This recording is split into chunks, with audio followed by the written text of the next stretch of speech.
இன்று நாம் பார்க்கப் போவது 8ஆம் வகுப்பு தமிழ் பாடப்புத்தகத்தில் இடம்பெற்றுள்ள கலித்தொகை பாடறிந்து ஒழுகுதல் என்ற மிக அருமையான பகுதி. ம் அதாவது இதுல மிகவும் சுவாரஸ்யமான விஷயம் என்னவென்றால் அன்பு, அறிவு, பண்பு போன்ற சொற்களின் நுட்பமான உண்மையான அர்த்தங்களை 2000 ஆண்டுகளுக்கு முந்தைய சங்க இலக்கியம் எப்படி வரையறுக்கிறது என்பதை இந்த பகுதி நமக்கு தெளிவுபடுத்தப் போகிறது. ரொம்ப சரி.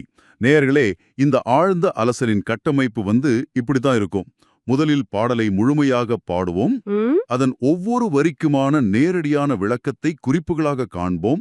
பின் ஆசிரியர் குறிப்பு, பாக்ஸ் செய்திகள் மற்றும் இறுதியாக தேர்வுக்கு தயாராகும் வகையில் எந்தவித முன்னுரையுமின்றி 40 வினாவிடைகள் ஆசிரியர் மாணவர் உரையாடலாக வழங்கப்படும். மிகச் சிறப்பான ஒரு திட்டம். ஆமா. சரி, இந்த கலித்தொகை பாடலின் சிறப்பு ரொம்ப அளப்பரியது. அதனால பாடலை முழுமையாக வாசித்து காட்டுமாறு உங்களை கேட்டுக்கொள்கிறேன். கண்டிப்பா. ஆற்றுதல் என்பது ஒன்று அலந்தவர்க்கு உதவுதல், போற்றுதல் என்பது புணர்ந்தாரை பிரியாமை, பண்பு எனப்படுவது பாடறிந்து ஒழுகுதல், அன்பு எனப்படுவது தன்கிழைச் செராமை, அறிவு எனப்படுவது பேதையார் சொல் நோன்றல், செறிவு எனப்படுவது கூறியது மறாமை, நிறை எனப்படுவது மறை பிறர் அறியாமை, முறை எனப்படுவது கண்ணோடாது உயிர் வௌவல், பொறை எனப்படுவது போற்றாரை பொறுத்தல். ஆஹா, அருமை. ஒவ்வொரு வரியாக எடுத்துரைக்கிறேன். முதல் வரி, ஆற்றுதல் என்பது ஒன்று அலந்தவர்க்கு உதவுதல். அதாவது ஆற்றுதல் அல்லது ஈழ்வாழ்வு என்பது வறியவர்களுக்கு உதவுதல் ஆகும். சரி. போற்றுதல் என்பது புணர்ந்தாரை பிரியாமை. போற்றுதல் அல்லது பாதுகாத்தல் என்பது அன்புடையவரை பிரியாது வாழ்தல். பண்பு எனப்படுவது பாடறிந்து ஒழுகுதல். பண்பு என்பது சான்றோர் காட்டிய வழியில் நடத்தல். ஒரு நிமிடம். இன்றைய காலத்தில் வெறுப்பின்றி வாழ்வது சாத்தியமா? அதுவே உண்மையான அன்பு. அதனாலதான் அடுத்த வரியான அன்பு எனப்படுவது தன்கிழை செராமை, அதாவது அன்பு என்பது உறவினர்களோடு வெறுப்பின்றி வாழ்தல் என்று இணைத்துச் சொல்லப்பட்டிருக்கிறது. ஓ, மிக நுட்பமான விளக்கம். அடுத்த வரி, அறிவு எனப்படுவது பேதையார் சொல் நோன்றல். அறிவு என்பது அறிவற்றவர் கூறும் சொற்களை பொறுத்தல். சரி. செறிவு எனப்படுவது கூறியது மறாமை. செறிவு என்பது முன் சொன்ன வாக்கை மறுக்காமல் காப்பாற்றுதல். நிறை எனப்படுவது மறைப்பிறர் அறியாமை. நிறை என்பது மறைப்பொருளை பிறர் அறியாமல் காத்தலாகும். முறை எனப்படுவது கண்ணூடாது உயிர் வௌவல். நீதிமுறை என்பது குற்றம் செய்தவருக்கு உரிய தண்டனை வழங்குதல். பொறை எனப்படுவது போற்றாரை பொறுத்தல். பொறை அல்லது பொறுமை என்பது தம்மை இகழ்வாரையும் பொறுத்தல். மிக நேரடியான தெளிவான விளக்கங்கள். சரி, இந்த பாடலை இயற்றியவர் யார்? இந்த கலித்தொகை நூலின் பின்னணி என்ன என்பதை பற்றி சொல்ல முடியுமா? நிச்சயமா. கலித்தொகை 8 தொகை நூல்களுள் ஒன்று. ஓஹோ. ஆமா, இது கலிப்பாலிபோ காவகையால் ஆனது. இது மொத்தம் 150 பாடல்களை கொண்டது. 150 பாடல்கள். சரி. இதுல குறிஞ்சிக்கலி, முல்லைக்கலி, மருதக்கலி, நெய்தற்கலி, பாலைக்கலி என 5 பிரிவுகள் உள்ளன. இந்த கலித்தொகையை தொகுத்தவர் சங்ககால புலவரான நல்லந்துவனார். நெய்தற்கலி பாடல்களை இயற்றியவரும் இவரே. மிகச் சிறப்பான குறிப்புகள். பாடலில் உள்ள கடினமான சொற்களுக்கான அர்த்தங்களை தொகுத்து வழங்குமாறு கேட்கிறேன். கண்டிப்பா. அலந்தவர் என்றால் வறியவர், கிளை என்றால் உறவினர், சரி.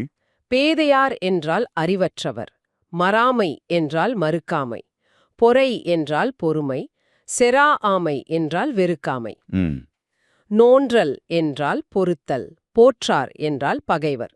வேறு ஏதேனும் சிறப்புகள் இருக்கிறதா? ஆமா, பாடலில் பயின்று வந்துள்ள எதுகைச் சொற்களை பாத்தீங்கன்னா ஆற்றுதல், போற்றுதல், அறிவு, செறிவு மற்றும் நிறை, முறை, பொறை ஆகியவை ஆகும். கலித்தொகை எவ்வகை நூல்களுள் ஒன்று? 8 தொகை நூல்களுள் ஒன்று. கலித்தொகை எப்பா வகையாலான நூல்? கலிப்பா. கலித்தொகை எத்தனை பாடல்களைக் கொண்டுள்ளது? 150 பாடல்களை கொண்டுள்ளது. கலித்தொகை எத்தனை பிரிவுகளை உடையது? 5 பிரிவுகளை உடையது. கலித்தொகையின் 5 பிரிவுகள் யாவை? குறிஞ்சிக்கலி, முல்லைக்கலி, மருதக்கலி, நெய்தற்கலி, பாலைக்கலி. கலித்தொகையை தொகுத்தவர் யார்? நல்லந்துவனார். நல்லந்துவனார் எக்கால புலவர்களுள் ஒருவர். சங்ககான புலவர்களுள் ஒருவர். நெய்தற்கலி பாடல்களை இயற்றியவர் யார்? நல்லந்துவனார். ஒவ்வொரு மனிதனும் வளர்த்து கொள்ள வேண்டிய உயர்பண்புகள் எவை? அன்பு, அறிவு, பண்பு போன்ற உயர்பண்புகள். இச்சொற்களின் பொருளை அனைவரும் அறிவர். ஆனால் இதில் நுட்பம் உள்ளது.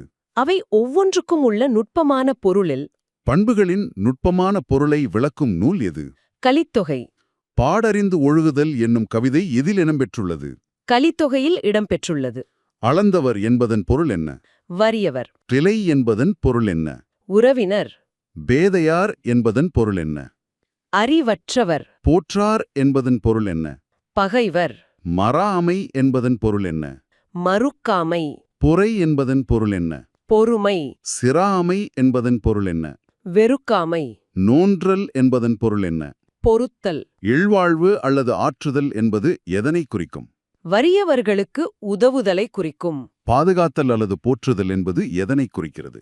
அன்புடையவரை பிரியாது வாழ்தலை குறிக்கிறது. பண்பு எனப்படுவது எது? சான்றோர் காட்டிய வழியில் நடத்தல். அன்பு எனப்படுவது எது? உறவினர்களோடு வெறுப்பின்றி வாழ்தல். அறிவு எனப்படுவது எது? அறிவற்றவர் கூறும் சொற்களை பொறுத்தல். செறிவு எனப்படுவது எது? முன் சொன்ன வாக்கை மறுக்காமல் காப்பாற்றுதல். நிறை எனப்படுவது எது? மறைபொருளை பிறர் அறியாமல் காத்தல். நீதிமுறை எனப்படுவது எது? குற்றம் செய்தவருக்கு உரிய தண்டனை வழங்குதல்.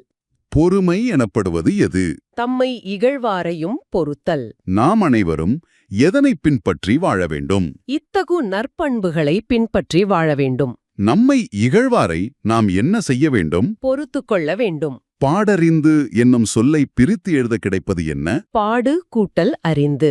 முறை கூட்டல் எனப்படுவது என்பதை சேர்த்தெழுத கிடைக்கும் சொல் எது? முறை எனப்படுவது. ஆற்றுதல் என்ற சொல்லுக்கு எதுகையாக அமைந்துள்ள சொல் எது? போட்டுதல். அறிவு என்ற சொல்லுக்கு எதுகையாக அமைந்துள்ள சொல் எது? செறிவு. நிறை என்ற சொல்லுக்கு எதுகையாக வந்துள்ள சொற்கள் யாவை? முறை, புரை. கண் ஓடாது உயிர் வவ்வல் என்பது எந்த பண்பை குறிக்கும்? முறை என்ற பண்பை குறிக்கும். சான்றோர் காட்டிய வழி என்பது எந்த பண்பு? பண்பு. முன்வாக்கை மறுக்காமல் இருப்பது எதை குறிக்கும்? செறிவு. வறியவருக்கு உதவுவது எதனை குறிக்கும்? அச்சுறுதல் என்பதை குறிக்கும். மிகவும் அருமை. அதாவது